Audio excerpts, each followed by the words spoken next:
Le fils de mon ami m'a redonné l'impression d'être une femme, mais sa mère a découvert que... Partie 1, je suis divorcée depuis plusieurs années. Mes enfants sont grands et vivent à l'étranger, je vis donc seule. Et je ne suis pas très douée pour les relations sociales. Parfois, j'ai même l'impression d'être en proie à une certaine panique sociale. Parfois, une de mes amies d'il y a plusieurs années venait me rendre visite, et nous passions un bon moment, vous savez, à nous remémorer les choses folles que nous faisions au lycée, à nous souvenir de vieilles histoires d'amour avec des garçons que nous aimions, et ainsi de suite. Et c'était vraiment bien. Me souvenir de ces moments m'a fait du bien et m'a aidé à ne pas me sentir seule. Ce devait être en hiver, car je me souviens qu'il faisait très froid. Martha, mon amie, est venue me rendre visite, mais cette fois-ci, elle a amené son fils et me l'a présenté. Le garçon s'appelait Yvan, et vous savez, toutes les mères prostituent leurs enfants. C'est la chose la plus normale au monde, et Martha ne faisait pas exception avec Yvan. Cependant, quelque chose en moi s'est court-circuité. Yvan ne semblait pas avoir l'âge que Martha m'avait dit qu'il avait. Il avait l'air plus âgé et avait des traits masculins très développés. Ses cheveux en désordre et ses yeux olivâtres ont été pour moi un étrange tremblement de terre qui a sérieusement affecté mon cœur. C'était juste quelque chose d'inexplicable et j'avais du mal à faire comme si de rien n'était. J'ai essayé d'agir normalement.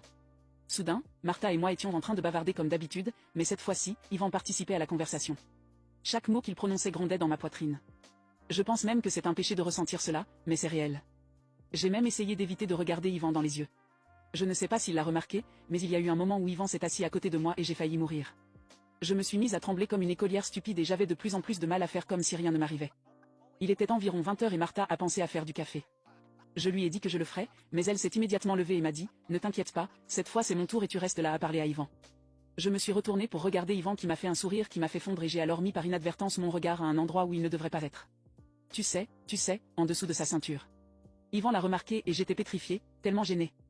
Je me suis levée rapidement et j'ai rejoint Martha dans la cuisine pour l'aider à préparer le café. Ma cuisine est très étroite, c'est comme un petit couloir et la partie centrale peut à peine accueillir 2 personnes, mais je suis quand même allée faire l'idiote avec Martha parce que je ne voulais pas rester seule dans le salon avec Ivan, mais ce dernier nous a quand même rattrapés dans la cuisine. Martha lui a demandé de descendre les filtres de la machine à café, alors Yvan a dû marcher derrière moi pour atteindre le tiroir où se trouvaient les filtres. Mon Dieu! À ce moment-là, le temps s'est arrêté, je n'ai pas eu le temps de m'écarter pour laisser la place à Yvan. Tout ce que j'ai pu faire, c'est reculer jusqu'au comptoir, et à ce moment-là, quand Yvan m'a dépassé, j'ai senti quelque chose de plus que la boucle de sa ceinture. C'est quelque chose qui m'a fait frissonner, une grosse perle de sueur a roulé dans mon dos et j'ai eu l'impression que ça n'en finissait pas, mais que ça ne se contentait pas d'effleurer mon anatomie inférieure avec son énorme existence. Une fois qu'Yvan a pris les filtres à café, il est repassé derrière moi, mais cette fois-ci, j'ai senti un contact encore plus fort. C'était quelque chose de chaud qui s'accordait parfaitement avec l'endroit où Ivan avait décidé d'aller.